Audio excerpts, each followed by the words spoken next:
Hello दोस्तों, स्वागत है आप सभी का आपके अपने यूट्यूब चैनल मैथ्स दीवाने पर। और गाइस, मैंने एक सेशन स्टार्ट किया था कल, गणित की पंचायत। तो ये गणित की पंचायत का जो आज है वो पार्ट नंबर 2 है। ठीक है, गणित की पंचायत जो मैंने स्टार्ट करी है उसका ये पार्ट नंबर 2 है। ठीक है, आज जो है उसकी क्लास 2 है। गणित की पंचायत जो मैंने एक सेशन स्टार्ट किया है गणित की पंचायत, उसका ये क्लास 2 है आज। ठीक है, उसका क्लास 2 है आज। इसका पहला सवाल क्या है, पहला सवाल देख लेते हैं। आज के जो सवाल है ना, वो सारे के सारे जो आगे मैं सवाल लेके आया हूँ बहुत ही बेहतरीन सवाल है। लास्ट जो सवाल है उस सवाल को ज़रूर देख के जाना। ठीक है, बहुत ही बढ़िया सवाल है, बहुत सारी चीज़ें आपको सीखने को मिलेगी नई नई। ठीक है, तो स्टार्ट करते हैं आज का अपना सेशन।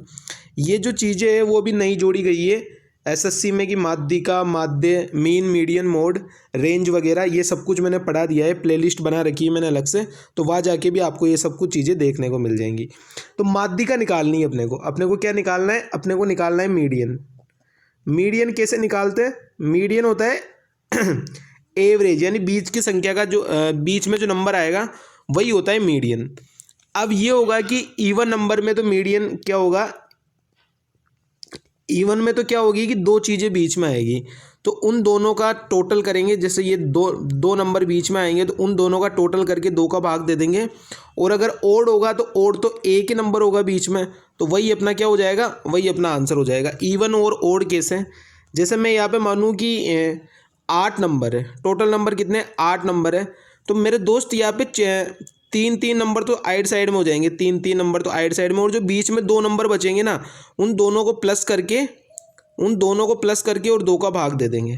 ठीक है, और ओड में तो सिंपल है कि अगर 7 नंबर आए तो जो 4th नंबर का होगा वही अपना आंसर हो जाएगा। ठीक है, तो आई थिंक चीज़ें आपको समझ में आई होगी कि मैं क्या क्या आपको कहना चाह रहा हूँ। ठीक है गाइस, तो करते ये वाला सेशन स्टार्ट, और मैंने आपको समझा दिया है मीडियन किस तरीके से निकालते हैं। तो कर लेते स्टार्ट आज का अपना सेशन ये वाला। ठीक है, अब चलते पहले सवाल में अपने को क्या बोल रहे हैं, इसको मैं थोड़ा क्लियर कर देता हूँ एक बार, तो आपको अच्छे से समझ में आ जाएगा कि क्या क्या चीज़ें कहना चाह रहा है। ठीक है मेरे दोस्त, अब क्या बोल रहा है सवाल में, अपने को मीडियन निकालनी थी। तो मीडियन निकालने के लिए सबसे पहले क्या करते हैं, इनको इंक्रीज ऑर्डर में लिखते हैं। क्या करते हैं मेरे दोस्त, इंक्रीज ऑर्डर में लिखते हैं। नंबर कितने अपने पास, एक नंबर में लिख लेता हूँ, नंबर कितने, 1 है, 2 है, 1 2 3 4 5 6 7 8 नंबर है अपने पास। 8 नंबर है, मतलब बीच में 2 नंबर आएंगे। अभी मैंने सिखाया ना कि इवन नंबर होंगे तो बीच में 2 नंबर आएंगे, दोनों को प्लस करके 2 का भाग दे देंगे। तो इसकी माध्यिका क्या हो जाएगी मेरे दोस्त, सबसे पहले इनको इंक्रीज ऑर्डर में लिखो। ठीक है, आरोही क्रम में, बढ़ते हुए क्रम में। तो सबसे छोटा इसमें से क्या है, 11, तो मैंने लिख दिया मेरे दोस्त 11। 11 से बड़ा कौन सा है, 11 से बड़ा आप देखोगे तो 13 है। 13 से बड़ा कौन सा है, 16 है। 16 से बड़ा कौन सा है, 11 हो गया, 13 हो गया, 16 हो गया। 16 के बाद में 19 है। ठीक है, 19, फिर उसके बाद में 22। और पूरे नंबर क्यों लिखेंगे, अपने को 8 नंबर पता है, तो मतलब 4th और 5th नंबर ही उसकी दोनों का टोटल करके 2 का भाग दे देंगे, माध्यिका आ जाएगी। तो ये 3 4 और 5 नंबर पे ये आ गया 19 और 22। तो क्या करना है, ये 4th नंबर पे आया, ये 5th नंबर पे आया, बीच में तो यही संख्या होगी, क्योंकि 3 इधर आ गई, 3 इधर चल जाएगी संख्या। तो 3 इधर, 3 इधर, 6, और ये 2 नंबर बीच के, तो 8 नंबर हो गए टोटल। तो 19 + 22 डिवाइड बाई 2, तो आंसर मेरे दोस्त कितना आ जाएगा, 9 और 2 11, हासिल का 1, और यहाँ पे कितना बचेगा, 2 और 1 3 और 1 4, 41/2। और 41/2 का मतलब क्या हो गया, 20.5। तो 20.5 ही मेरा दोस्त इसका करेक्ट आंसर है, 20.5। ठीक है, तो चीज़ें आई थिंक आपको समझ में आ गई होगी अच्छे से। 20.5 इसका बिल्कुल करेक्ट आंसर हो जाएगा। अगर आपको चीज़ें सीखनी है तो प्ले लिस्ट में जाना, प्ले लिस्ट में मैंने मीन, मीडियन, मोड करके एक सेशन बना रखा है, पूरा समझा रखा है उसमें। ठीक है, चलते नेक्स्ट सवाल में। नेक्स्ट सवाल में क्या बोल रहे हैं, इसका मैंने ऐसा कंसेप्ट आपको बताया है बिल्कुल यूनिक, जो आपको कोई नहीं बताएगा, न जाने क्या क्या तरीके बताते, लेकिन मैंने इसका अलग ही यूनिक कॉन्सेप्ट निकाला था। वो मैंने आपको पहले भी रेशियो में बता रखा है, दोबारा बताने जा रहा हूँ। क्या मैंने बताया था कि जो चीज़ मिला रहा है, यहाँ पे मैं लिख देता हूँ, बिल्कुल यूनिक कॉन्सेप्ट है। जो चीज़ मिला रहा है, जो चीज़ मिली है, या मैं लिख देता हूँ कि जो चीज़ मिली है उसी में चेंजेज आएगा। क्या आएगा, उसी में चेंजेज आएगा, उसी में चेंज आएगा, उसी में चेंज आएगा, उसी में चेंज आएगा। और जो नहीं मिलाया गया है उसको सेम करना है, बाकी को सेम कर देना है। बाकी को क्या कर देना है मेरे दोस्त, बाकी को सेम कर देना है, बाकी को सेम कर देना है। ये चीज़ कॉपी में नोट डाउन करके लिख लेना। इतना यूनिक कॉन्सेप्ट है, आपको कोई नहीं बताएगा ऐसा कंसेप्ट। अब सबसे पहले आपको ये देखना है कि क्या चीज़ मिलाई जा रही है। आप देखोगे कि इसमें पानी मिलाया जा रहा है। क्या देखोगे इसमें कि इसमें पानी मिलाया जा रहा है, तो पानी मिलाया जा रहा है मेरे दोस्त, तो पानी में चेंजेज होगा। पानी मिलाया जा रहा है तो पानी में चेंजेज होगा कि जो बाकी जो चीज़ है, दूध और पानी है तो दूध में कोई चेंजेज नहीं होगा, तो दूध को इक्वल कर दो। पानी मिला रहा है तो पानी चेंज होगा, दूध चेंज नहीं होगा। ध्यान से सुनना, पानी मिला रहा है तो पानी चेंज होगा, दूध चेंजेज नहीं होगा, तो दूध को सेम कर दो। पहले वाले में पानी है 38, तो दूध कितना होगा मेरे दोस्त, दूध होगा मेरे दोस्त 62, तो 1 गुणा में 62 बराबर। दूसरे वाले में कितना पानी है, 76 पानी है, तो दूध कितना होगा, 24% होगा। बस ये लाइन जो है ये लिखना मस्ट है, ये लिखना आपको सीखना है। अगर ये लाइन आपको लिखना आ गई तो पूरा सवाल आपका सोल्व हो गया। जो चीज़ मिला रहा है वही चेंज होगी, जो चीज़ नहीं मिला रहा उसको सेम करना है मेरे दोस्त। जो चीज़ नहीं मिला रहा उसको सेम करना है। यहाँ पे पानी मिला रहा है, दोनों जगह पानी मिला रहा है, पानी मिला रहा है मेरे भाई, तो दूध को सेम रहना पड़ेगा ना। दूध सेम रहेगा तो पहले वाले में दूध कितना है, 38 पानी है तो 62 दूध है, 100% होता है टोटल। इस वाले में 76 पानी है तो 24 दूध है। तो इन दोनों को मैंने इक्वल कर दिया ना मेरे दोस्त, तो इन दोनों को इक्वल कर दिया, तो ए और बी का रेशियो कितना आ जाएगा, 2 से काट दो, तो 2 से इसको काटूंगा तो 12 बार, इसको 31 बार, तो 12 और 31 क्या बोल रहा था मेरे दोस्त, 19 लीटर पानी मिलाया गया। कितना पानी मिला रहा है, 19 लीटर। अपने हिसाब से कितना मिल रहा है, अपने हिसाब से देखोगे तो 11 में से 2 गया तो 9, और इधर बच गया 2 में से 1 गया तो 1, यानी 19 लीटर ही अपने हिसाब से मिला रहे हैं, और 19 लीटर ही सवाल में बोल रहा है। तो 19 की वैल्यू 19, तो 1 की वैल्यू 1 के बराबर आ गई। अपने को क्या बोला है, अंतिम मिश्रण की मात्रा क्या थी, तो अंतिम मिश्रण तो मेरे दोस्त 31 था, तो 31 इसका करेक्ट आंसर हो जाएगा सी ऑप्शन। अगर ये बोलता शुरू वाली मात्रा कितनी थी, तो शुरू वाली कितनी थी, 12 थी, तो 12 से 31 हो गया, यानी 19 पानी मिला दिया, तो आंसर क्या हो जाएगा मेरे दोस्त, 31 इसका बिल्कुल करेक्ट आंसर हो जाएगा। ये सबसे यूनिक अप्रोच है, ऐसी अप्रोच आपको कहीं देखने को नहीं मिलेगी, चाहे आप कितने यूट्यूब चैनल खंगाल लेना, ये चीज़ आपको कोई नहीं बताएगा। अब मैं इसको दोबारा क्लियर करके एक बार आपको दोबारा चीज़ें बता रहा हूँ, ठीक है। ऐसा मेथड आपको कहीं देखने को नहीं मिलेगा, ये सबसे यूनिक कंसेप्ट है। अगर इस यूनिक कंसेप्ट को आप सीख गए तो ऐसे सवाल आप चुटकियों में कर दोगे। अब मैं इसको शॉर्ट में बताता हूँ। पानी मिलाया जा रहा है, आपने पढ़ लिया कि पानी मिला रहा है, तो दूसरी चीज़ को सेम करोगे, तो a इंटू में 62 बराबर में b इंटू में 24। a और b का रेशियो मेरे दोस्त कितना आ गया, ये आ गया मेरे पास 12, और ये 31 निकल के 12 31 कहाँ से आ रहा है, 2 से काट लिया मैंने, 2 से काट लिया, तो a और b का रेशियो कितना आ जाएगा मेरे दोस्त, 12 और 31 आ गया। कितना मिला रहे अपन, अपने हिसाब से 19 मिल रहा है, और क्वेश्चन के हिसाब से भी 19 ही मिल रहा है, तो 19 की वैल्यू 19 के बराबर, तो 1 की वैल्यू 1 के बराबर। अंतिम वाले की पूछ रहा है तो 31 की वैल्यू 31 के बराबर। कितना आसान सा कंसेप्ट है, कितना आसान सा कंसेप्ट है कि सब कुछ चीज़ें बता सकते हैं। शुरू में कितना था, 12 था, फिर कितना हो गया, 31 हो गया, सब कुछ बता सकते हैं। शुरू वाला पूछेगा तो 12, बाद वाला पूछेगा तो 31। ठीक है, चलते नेक्स्ट सवाल में। ये यूनिक कंसेप्ट है जो आपको कहीं नहीं बताया जाएगा, ठीक है।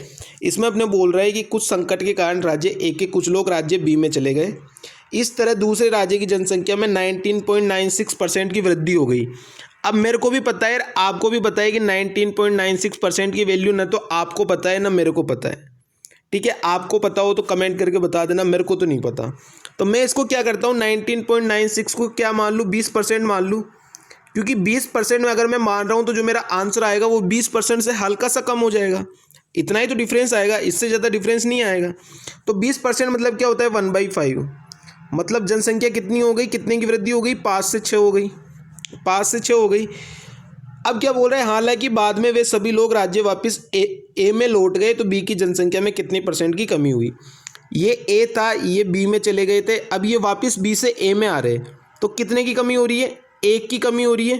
कितने पे हो रही है, बी से आए तो 6 पे हो रही है, तो 1/6, और 1/6 परसेंटेज में चेंज करने के लिए 100, तो कितना हो जाएगा मेरे दोस्त, 16.67, 16.67, यानी जो आंसर आएगा वो 16.67 से हल्का सा कम आएगा। क्या आएगा, हल्का सा कम आएगा। तो इससे हल्का सा कम कौन सा है, बी ऑप्शन 16.64 इसका बिल्कुल करेक्ट आंसर हो जाएगा, क्योंकि अपन ने 20% माना था, जबकि सवाल में कितना था 19.96। तो आंसर जो आया है अपना उससे हल्का सा छोटा आंसर आ जाएगा। कौन सा आंसर आ जाएगा? 16.64। और इस सवाल को आप डायरेक्ट पेन फ्री भी कर सकते थे, ठीक है। ये 19.96 तो खाली उलझाने के लिए दिया हुआ है कि आप कंफ्यूज हो जाओ, क्योंकि सीजीएल मेंस का सवाल है ये। किसका सवाल है? सीजीएल मेंस का सवाल है ये, ठीक है मेरे दोस्त। चलते नेक्स्ट सवाल पर। नेक्स्ट सवाल में क्या बोल रहा है? इस सवाल की भी एक बहुत ही बढ़िया अप्रोच आपको बता के जा रहा हूँ, उसी को फॉलो करना है आपको, ठीक है। मेरे को पता है आप ज्ञानी बहुत हो, लेकिन फिर भी फॉलो कर लेना। क्या बोला है? विक्रय मूल्य के 4/5 पर बेचता है तो 4% की हानि होती है। विक्रय मूल्य पर बेचा जाए तो लाभ परसेंट क्या होगा? अब आप देखोगे कि टोटल मूल्य 4/5 है, मतलब अगर कोई सामान 5 का था तो उसको अगर 4 पे बेच रहे अपन, 5 के सामान को 4 पे बेच रहे तो अपने को 4% का ही लॉस हो रहा है। 4% का लॉस मतलब कोई भी चीज़ 100 की होती है, 4% का लॉस मतलब 96 में बेच रहे हैं, तो 4 की वैल्यू 96 है। तो मेरे दोस्त इसका पूछा है कि मूल विक्रय मूल्य पर बेचा जाए तो कितना परसेंट लाभ होगा। जब 4 की वैल्यू 96 है तो 1 की वैल्यू कितनी आ गई? 24 आ गई। 1 की वैल्यू 24, तो 5 की वैल्यू कितनी हो जाएगी मेरे दोस्त? 24 पंजे 120, यानी 120%। अब 120% का मतलब क्या हो गया? 100 से कितना ज़्यादा है? 20% ज़्यादा है, तो लाभ कितना आ जाएगा मेरे दोस्त? 20%। तो 20% इसका बिल्कुल करेक्ट आंसर हो जाएगा ऑप्शन नंबर डी, ठीक है। वीडियो को लाइक कर दिया करो, शेयर कर दिया करो, ठीक है। चलते नेक्स्ट सवाल में। नेक्स्ट सवाल में बहुत ही प्यारा सवाल है। सवाल एक बार खुद से अप्रोच करके देखना कितना टाइम लगता है, फिर मैं एक बार इसको ओरली बताने जा रहा हूँ कि किस तरीके से मोटी मोटी चीज़ें अपन निकाल सकते हैं। बोला है कि एक खुदरा विक्रेता सप्ताह के सभी 7 दिन में अपना आउटलेट खोलता है, मतलब कोई भी एक दुकान है तो एक दुकान खोलता है। यह देखा गया कि शनिवार और रविवार के लिए उसकी औसत बिक्री 300 रुपये, मतलब शनिवार रविवार को सेल ज़्यादा होती है और शेष के 5 दिनों में जो एवरेज है वो 200 रुपये के हिसाब से सामान बेचता है। शनिवार से शुरू होने वाले एक महीने के लिए ये पाया गया कि उसका जो टोटल उसने महीने में पैसे कमाए वो कुल बिक्री उसकी 7,000 थी, मतलब टोटल 7,000 के सामान वो बेचेगा पूरे के पूरे महीने में। तो बताना है कि महीना निम्नलिखित में से कौन सा हो सकता है। बहुत प्यारा सवाल है, सीजीएल मेंस के सवाल है सारे के सारे, एक भी सवाल ऐसा नहीं है कि लल्लू सवाल है। अपने को महीना बताना है। अब आप देखोगे कि महीने तो सारे डिफरेंस होंगे, तभी तो पता लगेगा अपने को। क्योंकि मार्च में अगर आप देखोगे तो मार्च में 31 होता है, जनवरी में 31 होता है, दोनों के दोनों महीने सेम है। तो दो महीने सेम है तो दो तो आंसर हो ही नहीं सकते, आंसर तो एक ही होगा। मतलब ये भी आंसर नहीं होगा, ये भी आंसर नहीं होगा। अब आंसर कौन सा होगा? या तो बी होगा या फिर डी होगा, और मैं तो कहता हूँ डी भी नहीं होगा। क्यों नहीं होगा? क्योंकि अपने को एग्जैक्ट नहीं दिया है कि 28 दिन होंगे कि 29 दिन होंगे, क्योंकि फरवरी में तो 28 दिन भी होते हैं 29 भी दिन होते हैं, अपने को साल नहीं दिया है। तो मैं ये मोटा मोटा निकाल सकता हूँ कि इसका आंसर क्या हो जाएगा? अप्रैल हो जाएगा। क्या हो जाएगा मेरे दोस्त? इसका आंसर अप्रैल हो जाएगा, क्योंकि मार्च में देखोगे तो 31 डेज और जनवरी में भी 31 डेज, तो दो तो आंसर पॉसिबल है नहीं, तो ये तो दोनों के दोनों गलत हो जाएंगे, ठीक है। क्योंकि इनमें से कोई से भी नहीं होगा, क्योंकि दोनों में 31 डेज है। फरवरी में क्यों नहीं होगा? क्योंकि फरवरी में अपने को एग्जैक्ट नहीं दिया है कि ये कौन सा साल है, तो अपन 28 माने कि 29 माने, दोनों में कन्फ्यूजन है, ठीक है। तो मैं तो कहता हूँ कि मोटा मोटा आंसर क्या हो जाएगा? अप्रैल हो जाएगा, बिना कुछ करे। अब देख लेते हैं कि क्या रियल में अप्रैल होगा क्या। और महीना स्टार्ट हो रहा है किससे? महीना स्टार्ट हो रहा है मेरे दोस्त शनिवार से। कब से स्टार्ट हो रहा है? शनिवार से। शनिवार से शुरू होने वाले एक महीने के लिए, तो शनिवार और सैटरडे, यानी सैटरडे और संडे, सैटरडे प्लस में संडे, 2 दिनों में कितने का सामान बेच रहा है मेरे दोस्त? 300 का सामान बेच रहा है एवरेज, यानी टोटल 600 का सामान बेच दिया इसने। बाकी के 5 दिन कितने का बेच रहे हैं? बाकी का 5 दिन मेरे दोस्त कितने का बेच रहे हैं? 200 का, यानी 200 एक दिन का, तो 200 गुणा में 5 1000 हो गया, यानी ये 7 दिन के कितने पैसे कमा रहा है? ये यहाँ पे 1000 हो गया यहाँ पे, ठीक है। टोटल इसको सही कर लेना, ये 100 नहीं है, ये 1000 है, ठीक है। यानी 200 गुणा में 5 1000 हो गया, यानी टोटल ये एक सप्ताह के कितने रुपए कमा रहा है? 1600 रुपये।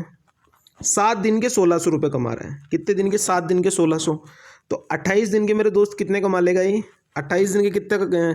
7, इधर 4 की मल्टीप्लाई करी तो इधर भी 4 की मल्टीप्लाई करो, यानी इसने कमा लिए 6400 रुपये। कितने कमा लिए? 6400 रुपये। तो फरवरी तो वैसे भी नहीं होगा, फरवरी तो वैसे भी नहीं होगा, मैंने अभी बोल दिया आपको। तो यहाँ पे अगर 28 दिन की फरवरी होती है तो ये सिर्फ 6400 रुपये कमाता, तो फरवरी तो वैसे भी गलत हो गया। अब इसका बचा सिर्फ अप्रैल। अब यहाँ पे 6400 रुपये हो गए, और आपको पता है अप्रैल में कितने दिन होते हैं, 30 दिन होते हैं, तो 2 दिन यहाँ पे और कर लो। 28 दिन तो हो गए, और 28 और 2 कितने हो गए, 30, और 30 दिन वापस सैटरडे और संडे होगा तो 600 रुपये। तो 6400 और 600 कितना हो गया मेरे दोस्त, 7000 हो गया पूरा। सवाल में भी अपने को यही बोला है कि 7000 रुपये की बिक्री कर रहा है पूरे के पूरे महीने में। तो आंसर मेरे दोस्त क्या हो जाएगा, अप्रैल ही इसका बिल्कुल करेक्ट आंसर हो जाएगा। बहुत अच्छा सवाल था, बहुत लॉजिकली सवाल था, और बहुत ही आपको ध्यान से पढ़ना था सवाल को। अगर आप सवाल पढ़ते तो आपका सवाल बिल्कुल यूं ही चुटकियों में सोल्व हो जाता। क्योंकि मार्च और जनवरी तो वैसे भी कट गया, क्योंकि मेरे भाई क्योंकि दोनों में 31 डेज है, तो 2 तो आंसर कभी नहीं होंगे। एसएससी ने ऐसा तो कोई गोला नहीं दिया है कि जिसमें 2 आंसर लगा के आ जाओगे और सही हो जाएगा वो, ठीक है। तो ये तो वैसे भी गलत हो गया। फरवरी वैसे भी गलत हो गया, क्योंकि यहाँ पे फिक्स नहीं दिया हुआ अपने को कि कौन सा ईयर है, क्योंकि 28 और 29 दोनों होते हैं फरवरी में। तो आंसर मेरे दोस्त क्या हो जाएगा, मोटा मोटा अगर आप करते तो अप्रैल आंसर निकल के आ जाता, और आपने पूरा ये सिस्टम से किया तो भी अप्रैल आंसर निकल के आ गया, ठीक है। चलते नेक्स्ट सवाल में। नेक्स्ट सवाल में क्या बोल रहा है, ऐसे सवाल भी बहुत सी बार पूछ लिए जाते हैं, तो बहुत ही आसान तरीका है इनको तो करने का। 2 तरीके बताऊँगा। पहला तरीका तो चाहे रटने वाले तो रट लो, और जिसको समझना है वो सेकंड मेथड समझ लेना। अब मैं पहले रटने वाला बता रहा हूँ कि जिसको रटना है वो रट लेना, ठीक है। जिसको रटना है वो रट लेना, ठीक। सबसे पहले क्या करते हैं, टोटल पाँव कितने हैं, टोटल शीर्षों की संख्या कितनी है, मतलब सिर कितने हैं टोटल। एक चिड़ियाघर में कुछ जेबरा है और कुछ मोर है। कुछ जेबरा है और कुछ मोर है। आपको पता है जेबरा के कितने पाँव होते हैं, 4 होते हैं। मोर के कितने होते हैं, 2 होते हैं। और सिर कितने, टोटल 65 है, मतलब टोटल 65 आदमी है। जब पैरों को गिना जाता है तो पैर होते हैं 212। तो चिड़ियाघर में जेबरा की संख्या कितनी है, चिड़ियाघर में जेबरा की संख्या कितनी है। तो रटने वाले तो क्या करेंगे मेरे दोस्त, रटने वालों के लिए बता रहा हूँ मैं पहला सॉल्यूशन। रटने वाले कैसे करेंगे, जितने सिर है ना उनकी गुणा कर दो 2 से, जितने सिर है उनकी गुणा कर दो 2 से। रटने वाले क्या करेंगे, जितने सर है उनकी गुणा कर दो 2 से। कितने सर है, 65 सर है, तो 65 गुणा में 2, 130 पाँव निकल के आ गए, 130 पाँव। जबकि रियल में कितने पाँव थे, 212 थे, मतलब 212 थे। तो कितने ज़्यादा निकल के आए मेरे दोस्त, कितने ज़्यादा पाँव निकल के आएंगे, ये आएंगे मेरे दोस्त निकल के कितने। रटने वाले क्या करेंगे, इसमें से इसको माइनस कर देंगे और डिवाइड बाई 2 कर देंगे। क्या कर देंगे, इसमें से इसको माइनस कर देंगे, डिवाइड बाई 2 कर देंगे। तो ये आएंगे 4 पैर वाले, जिनके 4 पैर होंगे वो यहाँ से निकल के आएंगे। तो कितना आ जाएगा, यहाँ से 2 में से 0 गया तो 2, इधर 11 में से 3 गया तो 8, यानी 82 डिवाइड बाई 2 यानी 41। ये आगे 4 पैर वाले। और अपने को यही पूछा है चिड़ियाघर में जेबरा कितने थे, यानी 4 पाँव वाले कितने थे, तो 41 थे। तो इसका करेक्ट आंसर कितना आ जाएगा, 41। तो रटने वाले तो ऐसे कर सकते हैं सिर्फ 2 स्टेप में। कैसे, सिरों की संख्या गुणा में 2, और जो निकल के आया उसको टोटल में से माइनस करके 2 का भाग दे दो। तो रटने वालों का काम तो यहाँ से हो गया कि 41 आंसर निकल के आ गया। 2 पैर वाले की पूछता मोर की, तो 65 में से 41 को माइनस कर देते हैं तो आंसर निकल के आ जाता। अब जिसको समझना है वो किस तरीके से करेगा, समझने वालों के लिए। अब जो समझना चाहता है उसके लिए, जो रटना चाहता है वो रट सकता है, इसमें कोई दिक्कत है ही नहीं, कोई बड़ी बात है ही नहीं। यहाँ पे लिख दो एक साइड क्या, मोर लिख दो, एक साइड क्या लिख दो, जेबरा लिख दो। आपको पता है कि मोर के 2 पाँव होते हैं, जेबरा के भी 2 पाँव तो होते हैं, 2 पाँव एक्स्ट्रा में कर दो। अब मैं ये करता हूँ कि सभी के अगर टोटल 65 जानवर है और टोटल 65 के 2 पाँव है, तो टोटल पाँव कितने हो जाते हैं, 130 हो जाते हैं। लेकिन रियल में कितने हैं, 212 है। तो कितने एक्स्ट्रा निकल के आए, तो 212 माइनस में 130, 82 एक्स्ट्रा निकल के आए। ये 82 एक्स्ट्रा कहाँ से निकल के आए, क्योंकि अपन ने जेबरा के सिर्फ 2 पाँव को ही काउंट किया था। जो अपन ने ये वाला था वो ये वाला छूट गया था, इसके 2 पाँव एक्स्ट्रा थे उनको अपन ने काउंट नहीं किया था। तो 2 की वैल्यू 82, तो 1 की वैल्यू कितनी आ गई मेरे दोस्त, 41। यानी जेबरा कितना था, जेबरा था 41, और बाकी जो बचेंगे 65 माइनस 41 वो कितने आ जाएंगे, मोर आ जाएंगे। कितने आ जाएंगे, 65 थे टोटल, तो 65 में से 41 को माइनस कर दो तो कितना आ जाएगा, 24। यानी 24 क्या हो जाएंगे, 24 हो जाएंगे मोर। 24 तो हो जाएंगे मोर, और जेबरा कितने हो जाएंगे मेरे दोस्त, 41। तो 41 इसका बिल्कुल करेक्ट आंसर है, 41। ठीक है, चलते नेक्स्ट सवाल में। दोनों तरीके मैंने समझा दिए, रटने वाले रट सकते 2 स्टेप में और समझने वाले समझ सकते हैं। अब नेक्स्ट सवाल भी बहुत प्यारा है, नेक्स्ट सवाल को भी समझ में जाना। इतना प्यारा सवाल है, रियल लाइफ का सवाल है। क्या है मेरे दोस्त, रियल लाइफ का सवाल है। पहले सवाल को पूरा पढ़ना, मज़ा आ जाएगा सवाल को पढ़ के आपको, ठीक है। क्या बोल रहे हैं, एक विक्रेता, और बड़े ध्यान से समझना क्योंकि गलती होने के बहुत चांस है इसमें। सवाल आसान है लेकिन गलती होने के बहुत चांस है। एक विक्रेता एक वस्तु की बिक्री को बढ़ावा देने के लिए साधारण ब्याज के सिद्धांत को लागू करता है। घोषणा ये करता है कि अगर नकद भुगतान करने पर 300 पीस देगा, परंतु ग्राहक अगर 1 साल बाद अगर भुगतान करता है उसका तो 200 पीस ही देगा। मतलब ये सीन हो रहा है कि जैसे आप कोई भी दुकानदार से सामान खरीद रहे हो, तो आप अगर तुरंत पैसे दे रहे हो, क्या कर रहे हो, अगर आप तुरंत पैसे दे रहे हो तो आपको उसका 300 सामान मिलेगा। और आप अगर 1 साल बाद दे रहे हो, 1 ईयर बाद दे रहे हो, तो आपको 200 पीस ही मिलेंगे।